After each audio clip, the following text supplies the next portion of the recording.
channel. So you've just downloaded GoodNotes and you've seen all the beautiful digital planners and people talking about widgets and stickers and saving them to Elements, but here you are, you don't even know how to import your planner, you don't know what read and write mode is, and you just want to get started using your planner. Well, you've come to the right place. By the end of this video, I'm going to teach you all the main basics to get you starting using that planner and using the most important functions. So I'll leave a timestamp down below along the progress bar so you can jump to where you want and whatever topic you want to get started. So without further ado, I'm going to take you over into my iPad view and then we will get started.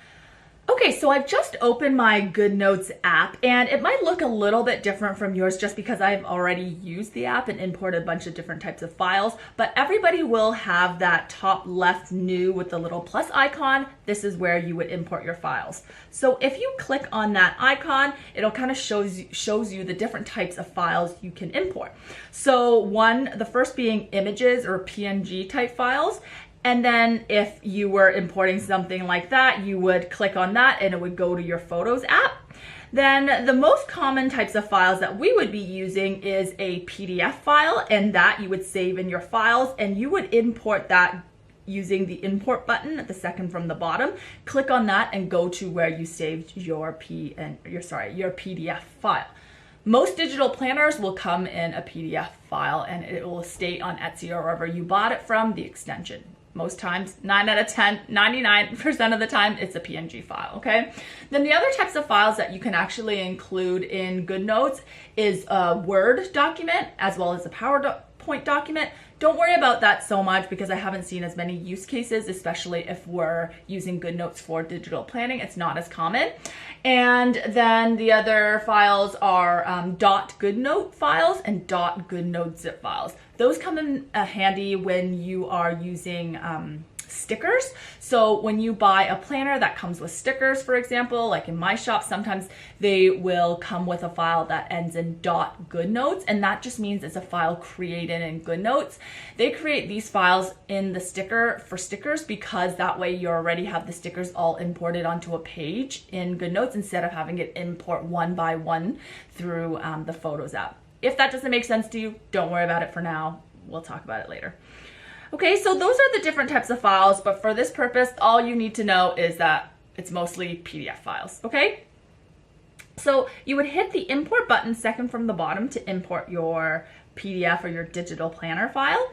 And then once you did that, it would open it up into your GoodNotes app. And so you can see that I've uploaded a couple. So my 2022 digital planner is this one that's starred, and it just brings me over to my digital planner. I've imported also this other planner. It's my Hobonichi Cousin planner that I'll be using for next year, and basically that's what that looks like. Now, if you do not have a digital planner or you didn't want to buy one yet because you're not sure if you want to invest, I do have a video on how you can create a very simple digital planner within GoodNotes. I'm not going to walk you through, but basically if you go to that new and just hit notebook, you can kind of create your own notebook. I'll link the video up over here in the cards if you want to check that out. Okay, so now let's go back into our planner. I'm going to use this planner for the purpose of our demonstration. And so, okay, so you're in the planner now. Now what do we do? Okay. So let's go to just a blank page here and I'll show you some of the basics. So if we go up into the tools bar at the very top, so in the very top beside the name of your planner, you'll see that mine says 2023 Hobonichi Cousin is my title, right? The first thing that you need to know is what we call read and write mode. Okay, so read and write mode allows you to either read your document. So when you're in the read mode, you can't write on here. So right now I'm in the read mode. Do you guys see how this bar of tools disappeared when I click that button? And the button that I'm clicking is that little, it almost kind of looks like an X at the very top. When I click it, it goes into read mode, okay?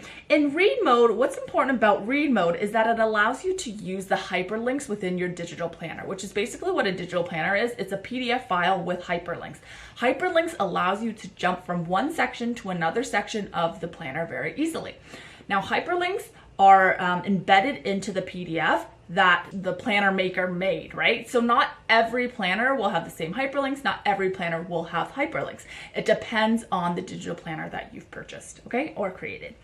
So for example, in my planner, if I go on the side tab here, while I'm in read mode, I can click on February. So my tabs on the right, you'll see I clicked on February, it goes to February. I click on April, it goes to April. I click on October, it goes to October. Okay, so that's a hyperlink. And see, if I wanted to jump to a specific week, if I hit week, it would take me to that week. Okay, and hyperlinks only work when you are in read mode. A lot of the times as a beginner, I think, we don't know this, and so people are like, oh no, my hyperlinks don't work, or I don't know what I'm doing because nothing is clicking, right? And that's because you are in write mode. So right now I'm in write mode, and you'll see now when well, you can't see them clicking on it, but I'm clicking on the side, and when I click on them, nothing happens. Okay, none of my hyperlinks work because you are on read mode, you're not on write mode, okay? So that's the very first basic that you need to know. Now, after that, to get started, now go into that toolbar, right? So you see right now that my toolbar is highlighted onto a pen. So if you are using a stylus with your GoodNotes app, then you hit that and now you can write with your pencil. So I'm using the Apple Pencil right now. I actually have an amazing dupe for this if you guys don't want to invest in the Apple Pencil. I mean, if you're using an iPad, because Apple Pencils are quite expensive. I have a dupe that's actually amazing, a Bluetooth stylus that works for any tablet that, connects with Bluetooth. And it's only like $25 or $20 or something like that. So I'll link it down below along with everything else that I show here if you guys want to get started with a stylus, but you don't have one. So I would highly recommend it if you are digital planning, obviously, because then you can get the full use out of this app because it is a note-taking app, right? So when I'm in the stylus mode, then I can obviously write on my planner. So let's say I want to write New Year's. Then in this mode, I can do that. Now, along with this, in the top right, you'll see that you can change the colors of your pen. Okay, so I can change it to green. These are my preset colors, but obviously you can pick whatever colors you want. If you want something neutral, you can even make your own custom colors. You can use your own custom hex codes. We'll get into that in like the fancier section, so if you want to scroll there. And then you can change even the width of your pen. Or not the width, the thickness of your pen, right? And depending on whatever thickness you want to use, it might actually help you write neater or less neat. Messier, less neat. So you'll see here the different thicknesses that I have. And I've just set those because those are the most common ones that I use, but you can do whatever you want, okay? You can play around with that. But there, just those couple things, you already know how to kind of use your planner, right? And it's some basic tools. So the second one is your highlighter, your eraser. So the second one is your eraser tool, and this allows you to erase whatever you wrote. So you'll see here, that I just go and erase it, okay?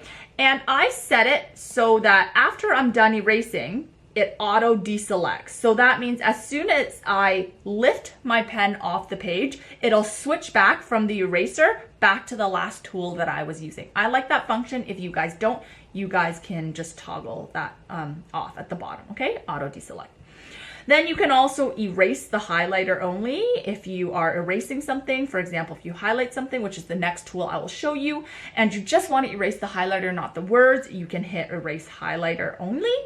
And then the other options are the types of erasers or styles. So just a normal eraser if you want to erase the entire stroke, the precision or whatever. I would just keep it on standard for the sake of being a beginner, okay? The next one is your highlighter. So with your highlighter, exactly like it's called, it's a highlighter. So you can highlight your text, and when you lift up your pen, you'll see that the words pop up, right? So if it wasn't a highlighter and you were like coloring on it, it would color over the pens. Like if you were using the pen tool, it would color over the written words, but with a highlighter, it just highlights it, okay? And then of course, similar to the pen, you can choose the color, you can choose the thickness of your highlight and whatever, right? So then that's the highlighter tool. Okay, so the next tool is your shapes tool. And like the name says, you can make shapes with it. So if I wanted to say I wanted to put a color, I wanted to color in January 4th, what I could do is use the shapes tool. You'll see I'm just drawing kind of a rectangle around it. I hold it down and it makes a perfect rectangle around that day. And so now it's kind of nice if you want to highlight certain days. That was the way that I would use the tool most commonly, is to kind of color in a specific day, or if you wanted to, you know, highlight a little box or something, you could do that and you can make whatever shape you want. And if you hold it down, it'll turn it into a perfect shape, which is kind of nice. So that's the shapes tool, and of course you can choose the different colors again and the different thickness of that border. Okay, so that's the shapes tool. And then after the shapes tool is your lasso tool. And this is a very important tool, okay? So I'm going to show you guys something. Here you'll see there's some toggles, and I'm going to explain that in 1 minute. But first I have my handwriting toggle on, which means that it's going to pick up my handwriting. So here I'm going to go over here to where my handwriting was, and I could pick up the New Year's that I wrote and move it to wherever I want. So this is amazing for those who, especially who are transitioning over from paper planning, to be able to move your plans wherever you want. And you can even move like a little portion of it, right? It doesn't have to be all of it. You can even, you know, move just one word or whatever, okay? So that's that. And when I have the handwriting toggle on, it means I can't move other things like text boxes and comments and, you know, these other things that are untoggled. Okay, so you'll see that I can still move the highlight because that's part of the handwriting. I can move my handwriting, of course, but if I wanted to move a text box, so you see my calendar here, it's dated, and I dated this myself using the text box function. Okay, so I'm just going to show you that. You'll see that that's the text box function, and I cannot move that because it's toggled off. Okay, but if I turn on text boxes, now I can move that text box around. Okay, so depending on if you're typing or handwriting in your digital planner, make sure you have the right toggle on when you're trying to move that around, because I've gotten questions before, oh, it doesn't work, right? And that's probably why. Then also if you say you're inserting photos, and I'll explain the insert photos tool, but once you're inserting photos and you don't want to move the photos, just turn it off. Okay, so that's a really important tool. The next one is an elements tool. And what elements is, you can just think of it as like a little file folder that you have handy in your GoodNotes app, so that if there's certain images, which are basically stickers or images, that you use very often or you use every day and you don't have to import it every single time, this you can think of as like a little digital sticker book for you, okay? So here I've put in saved a bunch of my favorite stickers. So for example, if I'm using my GTD widgets or stickers, widgets and stickers is basically the same thing. They're all just images. So say I want to use, sorry, maybe not this one. Say I want to use my inbox sticker, okay? I would just insert it here and voila. And then how you would actually save something into your elements. So I went into the next tool, which is the pictures tool. And from here, I can select a photo, right? And so say I selected this photo, okay? And if I wanted to use this all the time, then I would want to add it to my elements. And what you would do is you would click on it and put add elements. See that second last one, which is called add elements. And if you add elements, it will tell you, okay, which folder do you want to save it to in your elements? Or you can make a new collection with that plus symbol on the top left. Okay, that's all that is. I'm sure these are words that you might have heard, but not necessarily known how to use, because I know I was very confused when I first started what it all meant. Okay, so that's all that is. It's just a way to keep your stickers and a little sticker book essentially, okay? So we just talked about that sticker. So we just talked about that photo tool, which I love for memory keeping, and I've talked about it before in previous videos. Okay, so the one after that is your text tool. So this is what you would use if you want to type in your planner. For me, I type a lot because, as you can tell, my handwriting is so ugly.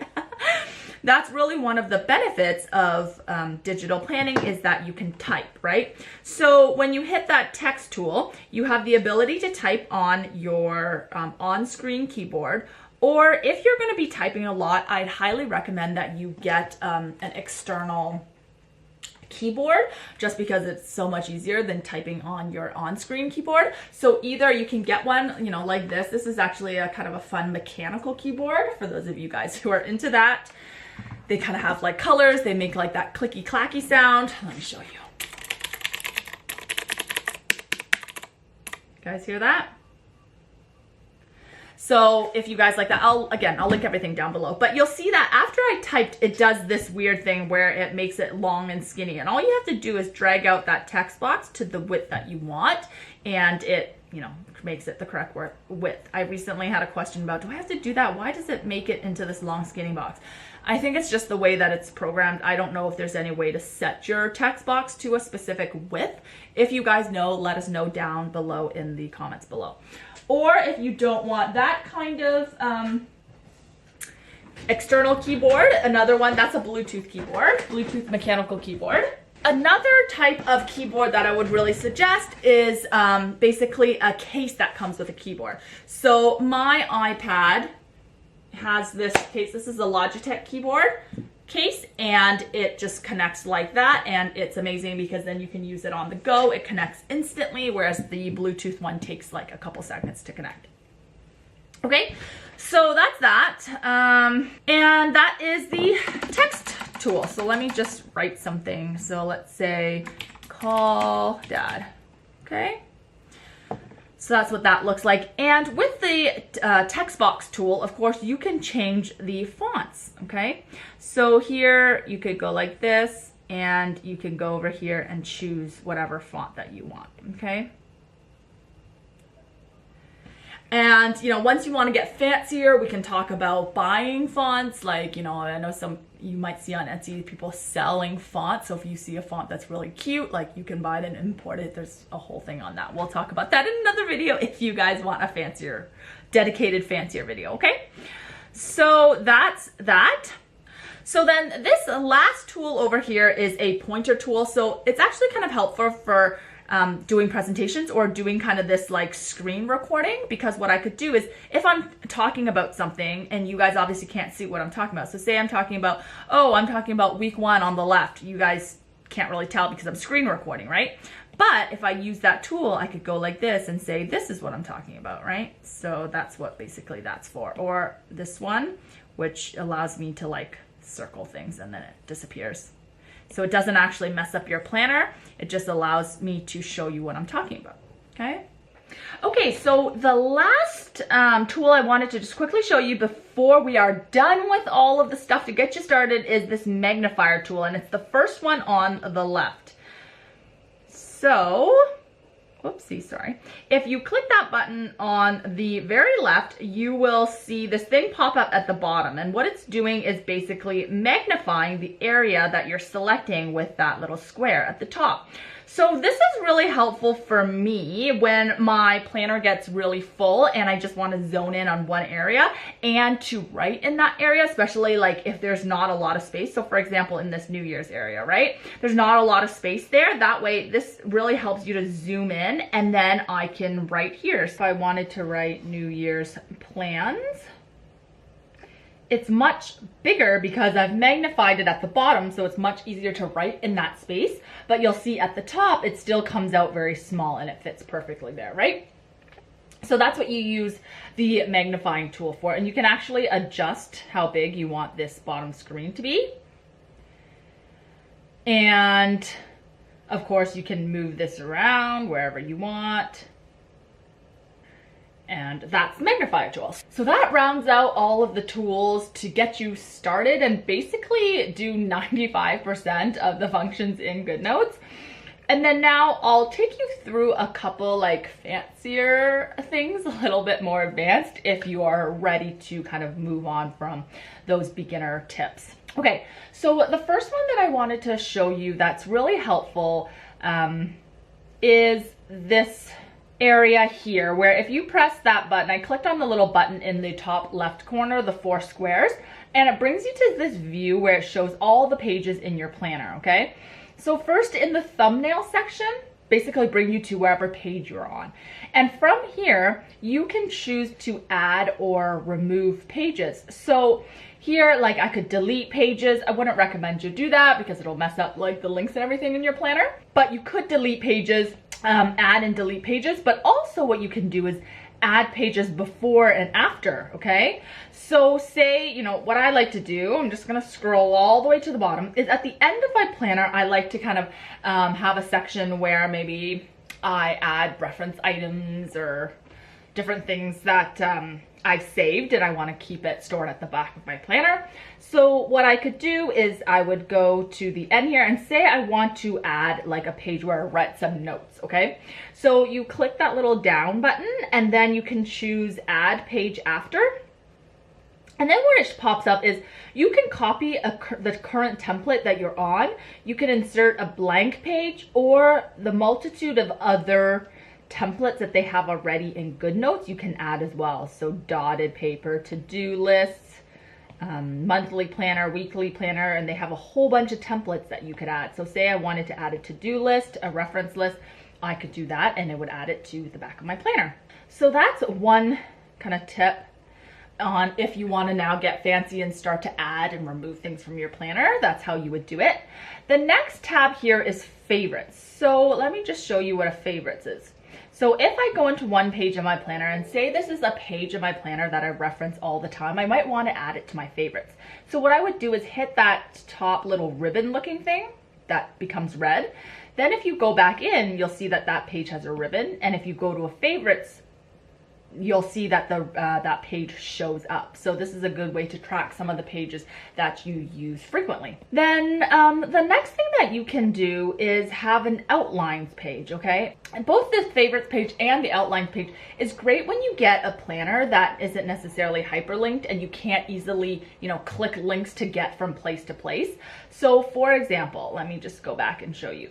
If this planner wasn't hyperlinked and say like I couldn't easily jump to, let's say, the March monthly view and I want to be able to access that easily, what I could do is use the favorites tool, or what you can also do is add it to the outline. So what I could do is press that bottom and here it says add page to outline. It's the 4th one from the bottom, okay?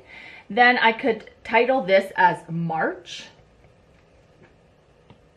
Okay, and now it's renamed that page March. So now when I go to the outlines, you'll see March show up there. So here you can, you know, make note of like the different sections that you want to go to. It's basically an outline of your planner, right? Typically most planners will have indexes and it's all going to be hyperlinked. There's going to be like the little tabs on the side that you can easily jump to, but say you don't have that or you just want to add some other pages you frequently visit, you can add it this way. Okay. And of course you can remove the item or rename it or whatever from the outlines as well.